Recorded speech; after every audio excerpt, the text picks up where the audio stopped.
So hi guys and welcome to another video of bank time.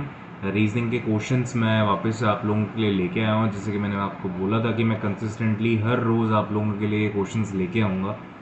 तो आप लोगों को पहले वाले क्वेश्चंस कैसे लगे वो ज़रूर से बताइएगा कमेंट सेक्शन में कमेंट करके, और सब्सक्राइब ज़रूर से कर लीजिए। नए नए वीडियोज़ रोज़ आ रहे हैं, आप लोगों के लिए बहुत हेल्पफुल हैं। RRBP और RRB का क्लर्क जो है एग्ज़ाम वो आने वाले हैं नेक्स्ट मंथ के अंदर अंदर। तो आप लोगों को प्रैक्टिस करने में बहुत ज़्यादा हेल्पफुल रहेगा।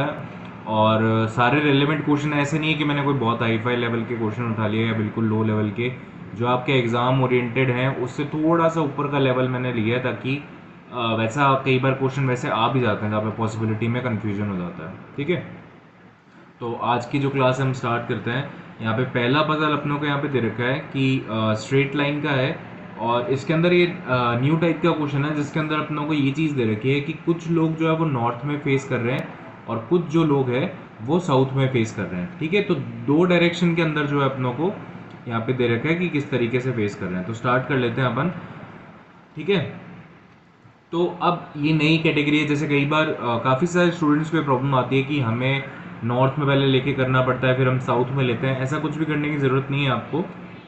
आप किसी भी डायरेक्शन को नॉर्थ या साउथ पहले से प्री डिटरमाइंड करके मत चलो। नॉर्थ या होगा या साउथ होगा वो अपने आप अपनों को पता चल जाएगा कि कौन सा डायरेक्शन है। ठीक है, किसी भी डायरेक्शन को प्री डिटरमाइंड करके नहीं चलना। अभी सबसे पहले अपन कंडीशन लिखते हैं, 8% है वो बना लेते हैं अपन यहाँ पे। ठीक है, ये अपन लाइन ड्रॉ कर लेते हैं, और लाइन ड्रॉ करने के बाद में यहाँ पे अपने 8% आ जाएंगे, और 8% के बाद में यहाँ पे ये अपना स्टार्ट हो जाएगा। पहला पर्सन, दूसरा पर्सन, तीसरा, फोर्थ, 5, 1 2 3 4 5 6 7 और 8। ये अपने 8% हो गए यहाँ पे। अब क्वेश्चन पे चलते हैं। ए सिट्स एक्सट्रीम एंड पे बैठता है। ठीक है, 3% A and B who faces the same direction as A. ठीक है, तो ए जो है वो एंड पे बैठता है, ये अपन ने यहाँ पे लिख लिया। 3% बैठते हैं ए और बी के बीच में। बी जो है और ए जो है सेम डायरेक्शन में फेस करते हैं यहाँ पे।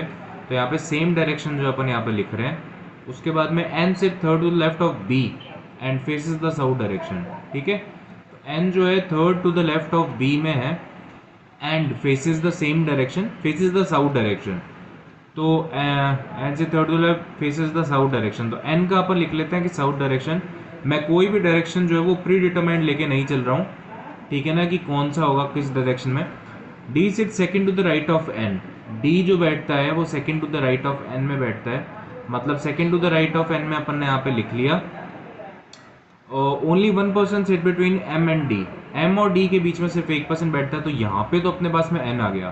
तो ऑब्वियस ही बात है कि जो एम आएगा वो अपना यहाँ पे 1% छोड़ के ही आएगा। ठीक है ना। C sits adjacent to M and O. M और ओ के पास में सी बैठता है, तो ये कंडीशन लिख लेते हैं। यहाँ पे एम और यहाँ पे ओ। एक सेकेंड होल्ड करना। ओके,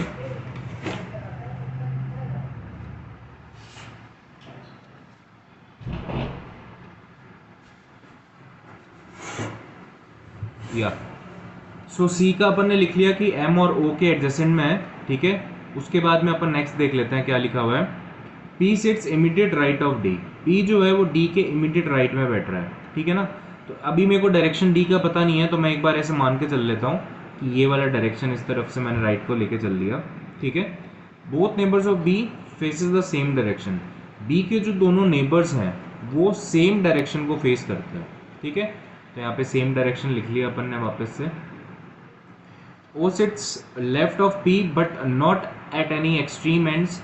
ठीक है, ओ पी के लेफ्ट में बैठता है बट एक्सट्रीम एंड पे नहीं बैठता है। ओ जो है वो पी के लेफ्ट में बैठता है बट एंड पे नहीं बैठता है। Okay, done. इसके बाद में चलते हैं। And also faces in the same direction in a different direction from both C और एम। और जो ओ है उसका सी और एम से दोनों से डायरेक्शन जो है वो डिफरेंट है। ठीक है, तो डायरेक्शन का यहाँ पे देके लिख लिया कि O sits left of the P but not in any extreme end. Okay, तो ये अपनी पूरी कंडीशन जितनी भी थी कंडीशन अपन ने सारी नोट डाउन कर ली। अब देखते हैं अपन कहाँ से स्टार्ट कर सकते हैं इसको। ठीक है, तो जैसे कि मेरे को बोल रखा है कि ए जो है वो किसी ना किसी एंड पे बैठता है। ठीक है, अब मेरे पास में दो पॉसिबिलिटीज हो सकती हैं, या तो मैं इस वाले एंड पे ले लूँ इसको, या मैं इस वाले एंड पे ले लूँ, ठीक है ना। तो देखो इसमें ना ज़्यादा डिफरेंस आपको किसी वाले में भी लगेगा नहीं। जैसे अगर मैं इस वाले एंड पे लेता हूँ ना तो भी सेम ही चीज़ है, और इस वाले एंड पे लेता हूँ तो भी सेम चीज़ है। क्यों? क्योंकि जब मैं डायरेक्शन अगर उसका चेंज कर दूंगा तो वो सेम ही आएगा। मैं भी आपको करके बता देता हूँ। अपन दोनों पॉसिबिलिटीज से आज लेके चलेंगे कि डायरेक्शन वाला जो कन्फ्यूजन है वही क्लियर हो जाए, ठीक है। तो सबसे पहले मैंने ए को इस एंड पे माना, और ए को एंड पे मान के मैंने 3 के बाद में यहाँ पे बी ले लिया, ठीक है। 3 के बाद में बी लेने के बाद में फिर मेरे को बोला गया है कि बी से 2 छोड़ के एन आ रहा है, तो 2 छोड़ के एन यहाँ पे भी आ सकता है और 2 छोड़ के एन यहाँ पे भी आ सकता है, ठीक है। अब अपन को क्या करना है, इसके अंदर 2 पॉसिबिलिटीज बन सकती हैं, बट 2 पॉसिबिलिटीज बनाने से बेटर है कि अपन आगे की और कंडीशन देख लें। अब 2 छोड़ के अगर मैं एन यहाँ पे लेता हूँ जस्ट सपोज, ठीक है, तो यहाँ पे मैंने बी का डायरेक्शन क्या मान लिया, यहाँ पे ऊपर की तरफ मान लिया। तो इसका मतलब क्या हुआ, नॉर्थ साउथ का तो मैं बोल नहीं सकता, बट हाँ एन का अगर मैंने इस डायरेक्शन में मान लिया तो एन के एक छोड़ के डी यहाँ पे लेना पड़ेगा, ठीक है।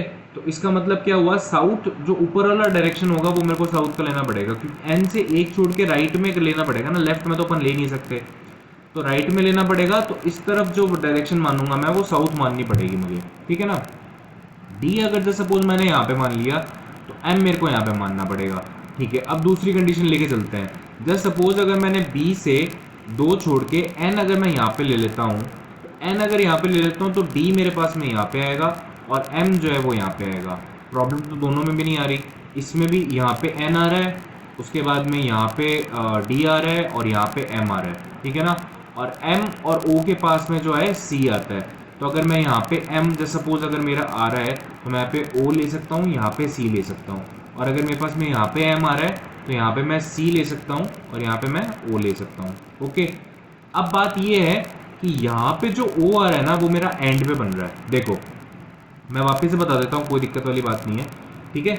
जैसे मान लो कि मैंने जो स्टार्ट करा था, एक सेकेंड, मैंने सबसे पहले बी को जो है यहाँ पे एन लेके चलते हैं अपन, ठीक है। एन अगर मैंने यहाँ पे लिया तो डी जो है मेरा यहाँ पे आ रहा है, एम मेरा यहाँ पे आ रहा है, ठीक है।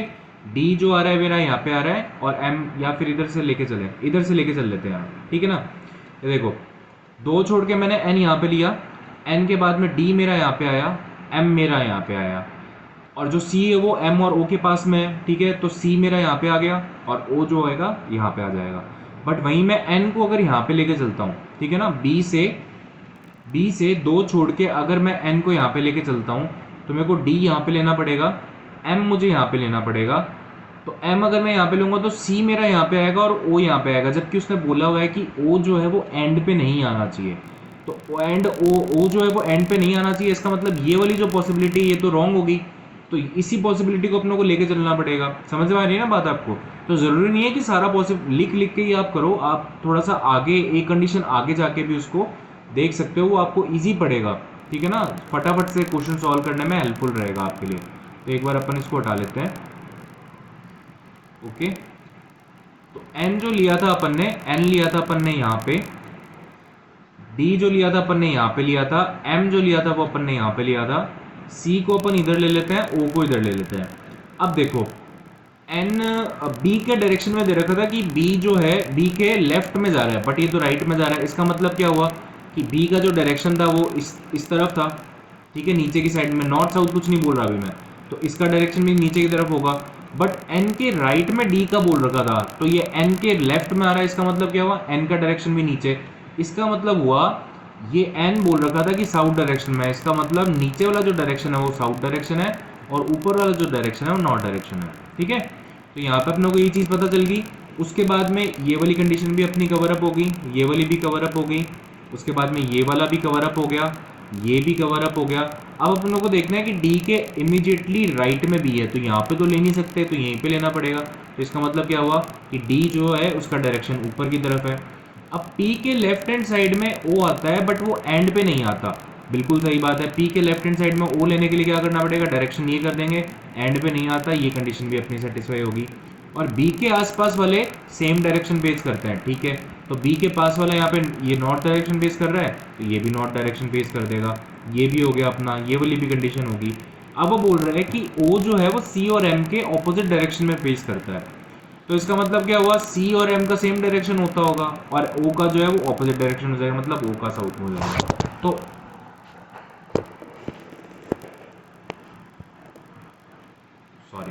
कैमरा एकदम से फ्लिप हो गया, ठीक है। तो यहाँ पे क्या चीज़ पता चली अपनों को, यहाँ पे ये चीज़ पता चली कि पूरी की पूरी कंडीशन अपनी सेटिस्फाई होगी और अपना क्वेश्चन जो था वो पूरा सॉल्व हो गया। ओके, तो इसी तरीके से आपको ज़रूरी नहीं है कि आप सारी कंडीशंस को लिखो, सारी कंडीशंस नोट डाउन करो, उसके बाद में पॉसिबिलिटी सारी की सारी चेक करो, ऐसा ज़रूरी नहीं होता। आप आराम से उसको देख के कर सकते हो कि हाँ चलो ठीक है, एक पॉसिबिलिटी मिल गई, उसके आगे वाली पॉसिबिलिटी अपन चेक करके देख लेते हैं, ठीक है ना। तो इसमें प्रॉब्लम वाली कोई बात नहीं है, आप आराम से अगर देख के चलोगे, तसल्ली से दिमाग ठंडा रख के अगर क्वेश्चन सॉल्व करोगे तो आराम से इजीली हो जाएगा, ठीक है। तो ये अपना क्वेश्चन हो गया यहाँ पे सॉल्व। अब एक काम करते हैं, अब मैं आपको दूसरे तरीके से भी सॉल्व करके बताता हूँ। इसको दूसरे तरीके से कैसे सॉल्व करके बताता हूँ, अपन एक काम करते हैं, इसको एक नई स्लाइड में लेते हैं और इस पूरे के पूरे को है ना, मतलब ऐसा मैं आपको करके बताता हूँ कि अगर अपन ए को इस वाले डायरेक्शन में लेके नहीं लेके उस वाले डायरेक्शन में लेते तो क्या होता। चलो मैं पेन ही चेंज कर लेता हूँ यहाँ पे, फिर पूरा का पूरा ड्रॉ करना पड़ेगा, बहुत ज़्यादा टाइम लग जाएगा। पेन चेंज कर लेते हैं, दूसरा कलर ले लेते हैं, कोई ग्रीन कलर ले लेते हैं, ठीक है। तो यहाँ पे अब देखो, अगर मैं जस्ट सपोज ए को यहाँ पे लेता, ठीक है, अभी डायरेक्शन अपन कुछ भी नहीं मान रहे, डायरेक्शन मैं सारे हटा देता हूँ। ये डायरेक्शन मैंने यहाँ से हटा दिया, ये डायरेक्शन हटा दिया, ये डायरेक्शन हटा दिया, ओके। ये सारी चीज़ें हटा देते हैं यहाँ से। नॉर्थ साउथ का कुछ भी नहीं मान रहा मैं, नॉर्थ साउथ का कुछ भी प्री डिटरमाइंड लेके कुछ भी नहीं चलना, ओके। ये मेरा ए यहाँ पे मैंने ले लिया और उसके बाद में मैंने क्या किया, ए मैंने यहाँ पे ले लिया अपना, 3 छोड़ के जो मैंने अपना बी यहाँ पे ले लिया, ठीक है, डन है। अब मुझे क्या करना है, अब मुझे ये देखना है कि यार बी आ गया, ठीक है, बी से 2 छोड़ के मुझे एन लेना है। तो बी से 2 छोड़ के एन लेने के लिए क्या करना पड़ेगा मुझे, बी से 2 छोड़ के एन मैं यहाँ पे भी ले सकता हूँ, बी से 2 छोड़ के एन मैं यहाँ पे भी ले सकता हूँ, बट बात वही हो जाएगी, एन अगर मैं यहाँ पे लूंगा तो डी यहाँ पे आएगा, एम यहाँ पे आएगा, एम यहाँ पे आएगा, सी यहाँ पे आएगा, ओ यहाँ पे आएगा, यही पॉसिबिलिटी, यही कंडीशन सेटिस्फाई करेगी, ठीक है ना। अगर मैं दूसरी तरफ से लेके चलूंगा, जैसे सपोज अगर मैंने एन को यहाँ पे ले लिया तो मेरे को जो एम डी है वो यहाँ लेना पड़ेगा, एम जो है वो यहाँ लेना पड़ेगा, और सी जो है वो एम और ओ के बीच में है, तो सी यहाँ पे आएगा, ओ यहाँ पे आ जाएगा, तो ये रॉन्ग हो जाएगा क्योंकि ओ जो बोल रखा है एंड पे नहीं है, ये बोल रखा है अपनों को, ठीक है ना। तो वापस से वही बनेगा, तो इस वाले एंड पे लिया मैंने, तो भी मैं आपको दिखा देता हूँ कि सेम कंडीशन मिलेगी, बिल्कुल डिट्टो सेम कंडीशन बनेगी, कोई फर्क नहीं आएगा। देखो करके देख लेते हैं, 2 छोड़ के मैंने एन यहाँ पे ले लिया, उसके बाद में डी जो है वो मैंने यहाँ पे ले लिया, एम जो है मैंने यहाँ पे ले लिया, सी को मैं यहाँ पे रख लेता हूँ, ओ ये मेरा यहाँ पे आ जाएगा, और अब मेरे पास में डी के इमीडिएट राइट में पी आएगा जो मैंने लिखा हुआ है। तो डी के इमीडिएट राइट में पी आएगा, इसका मतलब क्या हुआ, अभी दूसरी चीज़ देख लेते हैं पहले। डी से लेफ्ट में जा रहा है एन, तो बी का डायरेक्शन ये हो गया, ए का डायरेक्शन भी ये हो गया, एन के राइट में जा रहा है तो एन का डायरेक्शन भी ये हो गया, ठीक है। अब वो मेरे को क्या बोल रहा है, डी के इमीडिएट राइट में है बट ये तो लेफ्ट में आ रहा है, तो इसका डायरेक्शन नीचे हो गया, ओके। अब ये बोल रहा है कि बी के आसपास वाले का सेम डायरेक्शन है, तो सेम डायरेक्शन है तो एम का भी नीचे वाला डायरेक्शन हो जाएगा, और ओ का जो है वो एम और सी से ऑपोजिट डायरेक्शन है, तो एम और सी का सेम रहता होगा और ओ का ऑपोजिट डायरेक्शन हो जाएगा। पी का देखेंगे तो पी का क्या आएगा, पी के लेफ्ट में ओ आ रहा है, पी के लेफ्ट में ओ आ रहा है तो यहाँ पे तो राइट आ रहा है, इसका मतलब पी भी नीचे वाले डायरेक्शन में लेना पड़ेगा। अब ये अपनों को बोल रखा है कि एन जो है वो साउथ डायरेक्शन में फेस करता है, मतलब इसका क्या हुआ, इस बार ऊपर वाला साउथ हो गया और नीचे वाला नॉर्थ हो गया। कुछ भी नहीं किया अपन ने, सिर्फ ये ऊपर वाली जो कंडीशन है ना, इसको आप पलट दो। इसको पलटेंगे कैसे, इस ए को आप इस वाले एंड पे लेके चले जाओ और इस एन को इस वाले एंड पे ले आओ, पूरी की पूरी कंडीशन सेम की सेम बनेगी। देखो मैं आपको करके बता देता हूँ।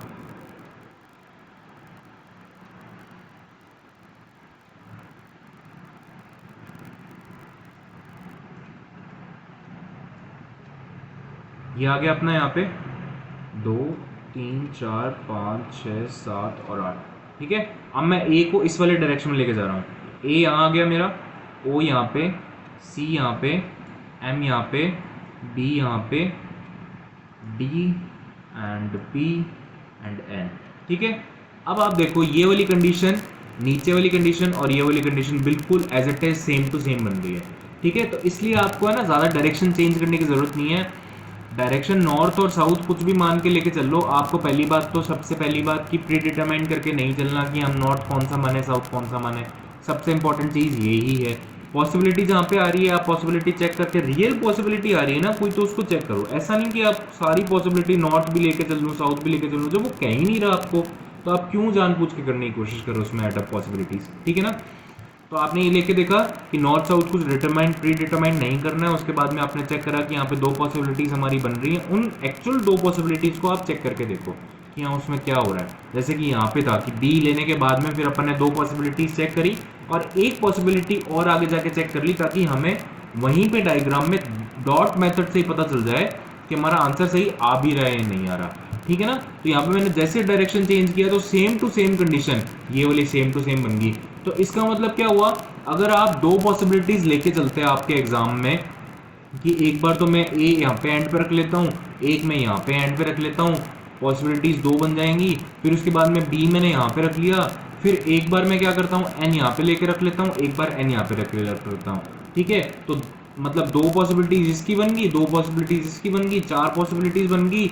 ड्रॉ करे जा रहे हो करे जा रहे हो करे जा रहे हो, वहाँ पे टाइम वेस्ट करे जा रहे हो, ये चीजें नहीं करनी है। अभी यहाँ पे अपन ने सिर्फ एक डायग्राम बनाया, सिर्फ एक डायग्राम बनाया और एक डायग्राम के अंदर अपनों को सारी पॉसिबिलिटीज पता चल गई, आंसर निकल के आ गया, ठीक है। तो पॉसिबिलिटीज कहाँ पे बनानी है, कितनी बनानी है वो आपको पता होना चाहिए। ऐसे सारी चीजों की पॉसिबिलिटीज बनाने लग जाओगे, चार चार डायग्राम में यहाँ पे बनाने लग जाता, एक दो तीन चार, चार डायग्राम बना लिए, चारों की पॉसिबिलिटीज बना ली, बहुत ज्यादा टाइम वेस्ट होता है।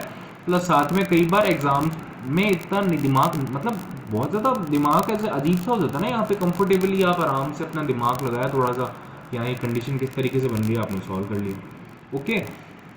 तो इस तरीके से चीज़ों को सॉल्व करना है, कोई ज़रूरी नहीं है कि सारी पॉसिबिलिटीज़ बना के करना है, आराम से पता चल रहा है कि भाई यहाँ कौन सी पॉसिबिलिटीज़ यहाँ पे सेट होगी, ठीक है। आई होप कि आप लोगों को सबको समझ में आया होगा, और अगर कोई भी प्रॉब्लम आती है तो पूछ लिया करो कमेंट सेक्शन में, मैं ज़रूर से आपको वीडियो सॉल्यूशन देके बता दूंगा, ठीक है ना।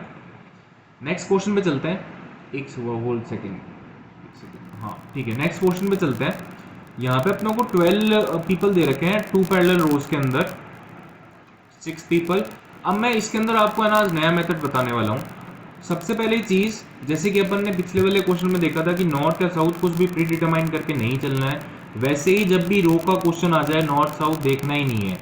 रो 1 रो 2 नॉर्थ साउथ PQRS किस में बैठा है किस में नहीं बैठा है कुछ भी नहीं देखना है, सिर्फ इतना देखना है कि पेयर किस किस के बन रहे हैं, कौन सा एक सारे के सारे एक रो में आ रहे हैं, कौन से दूसरी रो में आ रहे हैं, वो अलग अलग नहीं करना। बाकी अपनों को किसी भी चीज़ की कोई टेंशन नहीं लेनी, ओके।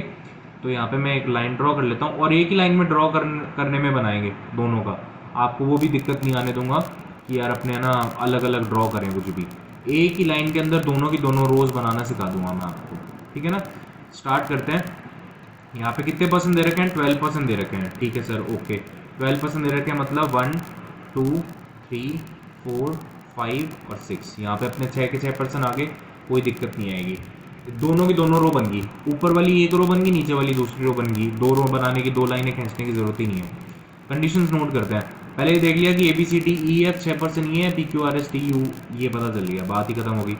अब ये बोल रहे हैं कि Q इज नॉट, मैं हमेशा ये लेके चलता हूँ कि मैं ABCDEF को नीचे मान के चलता हूँ और PQRSTU को हमेशा ऊपर मान के चलता हूँ। इसमें भी किस तरीके से अपन पॉसिबिलिटीज को बना सकते हैं वो भी मैं आपको लास्ट में बता दूंगा, बट एक बार के लिए मैं आपको बता रहा हूँ कि अप्रोच क्या होनी चाहिए क्वेश्चन को सॉल्व करने के लिए, ठीक है। तो मैं ये मान के चल रहा हूँ कि ABCDEF नीचे है, PQRSTU ऊपर है, कोई नॉर्थ नहीं है कोई साउथ नहीं है, वो मेरी जैसी मर्जी करेगी मैं वैसे करूंगा, ठीक है। Q is not facing B, who is sitting third to the right of D, तो Q B को फेस नहीं करता जो कि third to the right of D बैठता है, ठीक है। Q जो ऊपर है वो B को फेस नहीं करता है, बट ये third to the right of D बैठता है, ठीक है। The one who is facing Q is sitting second to the right of E, जो Q को फेस करता है वो second to the right of E में बैठता है, ओके डन है। उसके बाद में अपने को क्या करना है, A is facing T who is immediate neighbour of U, A जो है वो T को फेस करता है जो कि U का इमीडिएट नेबर है, ठीक है। ये कंडीशन भी डन होगी अपनी। R doesn't sit at the extreme end of the row, R जो है वो किसी भी एंड पे नहीं बैठता है, ठीक है, ओके डन हो गया ये। Q is sitting third from one of the ends, Q जो है वो थर्ड है किसी भी एंड से, ठीक है। तो मैं यहाँ पे लिख लेता हूँ, या फिर इसी कंडीशन को यहाँ पे, चलो ठीक है कोई प्रॉब्लम नहीं है, ठीक है ना। वैसे ज़्यादातर आप ये करो कि जहाँ पे आपने कंडीशन लिखी है वहीं पे लिख दिया करो, जैसे ये कंडीशन Q हासिल पसंद नहीं होता ज़्यादा, ठीक है। Okay, U is facing C who is sitting third to the right of F, ठीक है। तो यू इज फेसिंग, यहाँ पे यू आ गया ना, ठीक है। तो यू को, U is facing C who is sitting third to the right of F, ठीक है। Third to the right of F में बैठता है ये, तो first second third to the right of F में आ गया, बात खत्म हो गई। Two people sitting between A and the one who is facing P, तो ए और जो P को फेस करता है उसके बीच में 2 पर्सन बैठते हैं। यहाँ पे 1 person is sitting between Q and P, Q और P के बीच में 1 पर्सन बैठता है, ठीक है। यहाँ पे डन हो गया। तो अब मेरे को साफ साफ दिख रहा है कि यार ये जो Q है ना, इसके ऊपर सबसे ज़्यादा कंडीशंस आई हुई हैं। ओके, तो एक बार Q को लेके स्टार्ट करते हैं, ठीक है ना। जस्ट सपोज कि अगर मैं Q को यहाँ से थर्ड पे लेता हूँ, ठीक है ना, तो E जो है वो मेरा यहाँ पे आएगा। ओके, और अगर मैं Q को यहाँ से थर्ड पे लेता हूँ तो E जो है वो मेरा यहाँ पे आएगा, ठीक है, क्योंकि इस कंडीशन को देख रहा हूँ मैं और इस कंडीशन को देख रहा हूँ, ठीक है। अब Q को देख लिया और E को देख लिया। अब Q अगर मैं यहाँ पे लेता हूँ जस्ट सपोज, तो P जो है वो मेरा यहाँ पे आएगा। ओके, और अगर P मेरा यहाँ पे आता है तो Q B, Q B के सामने आएगा नहीं, D 1 2 B, हाँ जा सकता है, चलो ठीक है। अब इसके अंदर अपनों को देखना पड़ेगा कि अपन किस तरीके से करें, या तो इन्वर्स कर देंगे। इन्वर्स एक्चुअल में इसमें ये नहीं हो पाएगा कि अपन जब डायरेक्शन में आपको दोनों कंडीशन लेके बताऊंगा कि किस तरीके से कर सकते हैं। सबसे पहले मैं Q यहाँ पे मान रहा हूँ थर्ड फ्रॉम द एंड, ठीक है, और जो मैंने E जो माना वो मैंने यहाँ से मान लिया, ठीक है, और ये इसके सामने आ गया। तो मेरी ये कंडीशन होगी और मेरी ये कंडीशन होगी। इसके बाद में मैंने P को जो है, मैं P को यहाँ पे भी मान सकता हूँ, P को इस तरफ भी मान सकता हूँ और P को इस तरफ भी मान सकता हूँ, दोनों तरफ अपन कर सकते हैं। अब किस तरफ लेके चले, या फिर अपन ने कोई कंडीशन ही गलत उठा ली। कंडीशन तो मेरे हिसाब से गलत नहीं उठाई अपन ने। U वाली अगर कंडीशन उठा के चलें तो भी 2 और 2 4, 2 और 2 4, ठीक है। U वाली भी, U के पास में T आना चाहिए, T के सामने A आना चाहिए, P के सामने एक क्या जो, ठीक है, एक काम कर सकते हैं। P को अगर मैं यहाँ पे ले लूँ तो यहाँ पे P के जो सामने होगा 2 छोड़ के A जो आएगा यहाँ पे आएगा, है ना। A के सामने आएगा T, T के पास में आएगा U, और U के सामने आएगा C, C से 2 छोड़ के F, ये बन रहा है, ठीक है, कोई प्रॉब्लम आ नहीं रही। तो इसी को एग्जीक्यूट करके चलते हैं, ठीक है ना। समझ में आया मैंने क्या करा? मैंने ये सिर्फ ये देखा कि यहाँ पे अगर मैं P रखता हूँ, P वाली कंडीशन तो मेरे को दिख गई कि Q और P में, अगर मैं P को रखता हूँ तो यहाँ से फिर आगे फर्दर कंडीशन और कंबाइन हो रही है, तो मैं उसको लेके चल रहा हूँ। तो P एक बार मैंने यहाँ पे मान लिया, ठीक है, और P को अगर मैं यहाँ पे मानता हूँ तो इसके जस्ट नीचे साथ में यहाँ पे आ जाएगा A, 2 छोड़ के, P के सामने वाले से 2 छोड़ के A है, A के सामने आ रहा है T और T के बगल में आ रहा है U, तो यहाँ पे U आ गया अपने पास में। ये अपनी सारी कंडीशन बन गई। U के सामने C आ रहा है और C से 2 छोड़ के अपने पास में F आ रहा है, ये कंडीशन भी सेटिस्फाई होगी, ठीक है। अब और क्या बच रहा है, और क्या बच रहा है, और क्या बच रहा है? Q के सामने B नहीं आना चाहिए, ठीक है, Q के सामने B नहीं आना चाहिए, और D से 2 छोड़ के B है, ओके, कोई दिक्कत नहीं है। D से 2 छोड़ के B यहाँ पे रख लेते हैं, R जो है वो एंड पे नहीं आएगा, R यहाँ पे आ जाएगा, सॉल्व हो गया अपना, ठीक है ना। तो अब इसके अंदर कंडीशन बहुत सारी बन रही थी, कंडीशन आप कितनी भी बना के चल लो, कोई उसमें मतलब नहीं है। पर जैसे मैं एक और लेके चल लेता हूँ, ठीक है ना, जैसे ऐसा कोई ज़रूरी नहीं है कि अपना बन गया। मैं जस्ट सपोज अगर मैं कुछ और कंडीशन लेके चलता है इसमें, ठीक है ना, तो वो मैं बताता हूँ आपको कि उसमें अपन क्या कर सकते हैं। जैसे मान लो कि अगर मैं दूसरी कंडीशन लेके चलता हूँ, यहाँ पे दूसरी कंडीशन क्या होगी, दूसरी कंडीशन अगर मैं ये लेके चलता हूँ कि यहाँ पे मैंने इसको, ठीक है, येलो ही है ना, ठीक है, यहाँ पे मैं क्या करता हूँ कि 1 2 3 4 5 6, यहाँ पे मैं क्या करता हूँ, Q को इस तरफ ले लेता हूँ थर्ड फ्रॉम द एंड में, ठीक है। अब मैंने क्या किया, अब मैं ये करता हूँ, सेम कंडीशन बनेगी, देख लेना, सेम आंसर आएगा, बिल्कुल कोई डिफरेंस नहीं आएगा, वो मैं आपको बता दूंगा, सिर्फ पलटने वाली चीज़ बनेगी और कुछ भी नहीं होगा। Q को मैंने यहाँ पे ले लिया, ठीक है। अब मैं क्या करता हूँ, Q अगर यहाँ पे आ गया तो E मेरा यहाँ पे आ जाएगा, ये मेरी कंडीशन सेटिस्फाई होगी और ये भी मेरी सेटिस्फाई होगी, ठीक है। अब मैं क्या करूँगा, Q से एक छोड़ के मैं P ले लेता हूँ, ठीक है ना, Q से एक छोड़ के मैं ले लेता हूँ P, तो Q से एक छोड़ के अगर मैं P लूँगा तो P मेरा या तो यहाँ पे आ जाएगा, है ना, या फिर मैं क्या कर सकता हूँ, चलो P यहीं पे ले लेते हैं फिर, पी यहाँ पे अगर लूँगा मैं, पी अगर मैं यहाँ पे लूँगा, चलो पी एक बार यहाँ पे लेके देख लेते हैं। पी अगर मैंने यहाँ पे लिया, ठीक है, तो पी के दो छोड़ के ए जो होगा मेरा यहाँ पे आ जाएगा, ठीक है। ए के सामने टी आ जाएगा, टी के पास में यू आ जाएगा, और यू के सामने सी आएगा, सी से दो छोड़ के एफ आ जाएगा, और क्यू के सामने बी नहीं आता है, तो ये तो मेरी गलत बन जाएगी, ठीक है। अगर मैं पी को उस तरफ उस डायरेक्शन में लेके चलूँ तो एक सेकेंड, उस डायरेक्शन में लेके चलते हैं उसको। अगर मैं पी को जस्ट सपोज इस डायरेक्शन में लेके चलता हूँ, तो पी के सामने वाला दो छोड़ के ए यहाँ पे आ जाएगा, ए के सामने टी, टी के सामने यू, यू के सामने सी नहीं आ रहा, गलत हो गया, ठीक है। तो यहाँ पे ये पॉसिबिलिटी अपनी गलत बन रही है, कोई चांस नहीं बन रहा।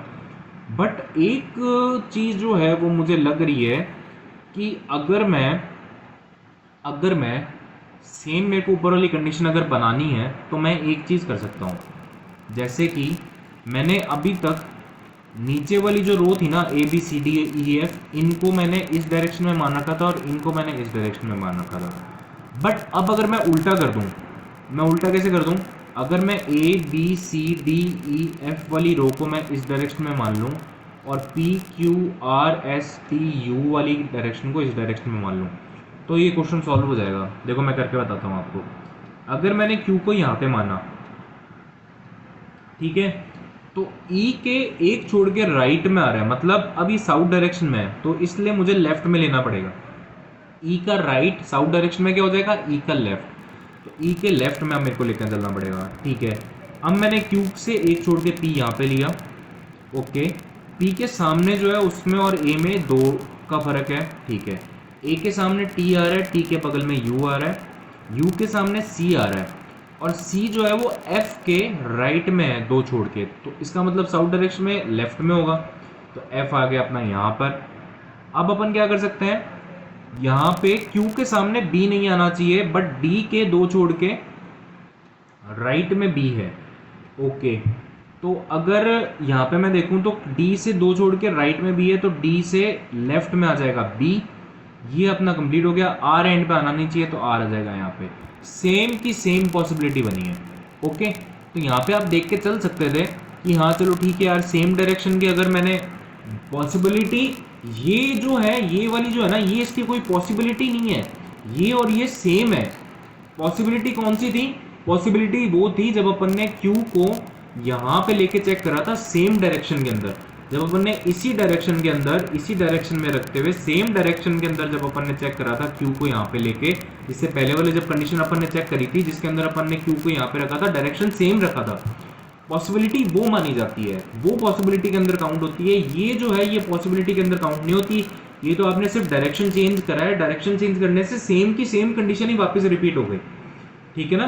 तो ये जो है ये पॉसिबिलिटी के अंदर कंसीडर नहीं किया जाएगा। आप डायरेक्शन सेम रखो, उसके बाद में पोजीशंस को चेंज करो, या फिर आप पोजीशन को चेंज कर रहे हो तो फिर आप मतलब क्या कहते हैं कि डायरेक्शन को सेम, डायरेक्शन अगर चेंज कर रहे हो तो फिर पोजीशंस को भी चेंज करो। तो ये जो सिस्टम होता है ना, तब जाके ये पॉसिबिलिटी बनती है। यहाँ पे आप डायरेक्शन भी चेंज कर रहे हो, फिर पोजीशंस भी चेंज कर रहे हो, वो सेम पॉसिबिलिटी बना के देगा। डायरेक्शन को कांस्टेंट रखो, डायरेक्शन को बिल्कुल चेंज मत करो, जैसे कि अपन ने करा था कि क्यू को यहाँ पे अपन ने लेके देखा था और डायरेक्शन सेम का सेम ही रहने दिया था, तो अपना रॉन्ग आ गया था, ठीक है ना। तो वो पॉसिबिलिटी बनती है। आई होप आपको बिल्कुल अच्छे से क्लियर हो गया होगा। मैंने बहुत अच्छे से ट्राई करा अपना क्लियर करने के लिए, और ये जो दो क्वेश्चन थे बहुत यूनिक तरीके के क्वेश्चन थे, सबसे ज़्यादा फंसाने वाले क्वेश्चंस होते हैं ये। अगर आपने प्रॉपर्ली तरीके से इसको कर लिया, समझ लिया, तो कोई भी क्वेश्चन आपका अटकेगा नहीं। आप अगर और इस तरीके के क्वेश्चंस आते हो तो मैं और क्वेश्चंस लेके आ जाऊंगा, बट आपको उसके लिए कमेंट करना पड़ेगा, आपको बताना पड़ेगा that we need more this type of question, तो मैं आप लोगों के लिए और क्वेश्चंस लेके आ जाऊंगा, ठीक है। इसमें से कुछ समझ में नहीं आया तो कमेंट सेक्शन में ज़रूर से पूछ लेना, और आपको वीडियो अच्छी लगी हो तो hit the like button, subscribe to the channel, and जितने लोगों को शेयर कर सकते हो प्लीज़ शेयर कर दिए, and all the very best for your preparation, and have a nice day. मिलते हैं नेक्स्ट वीडियो के अंदर, बाय।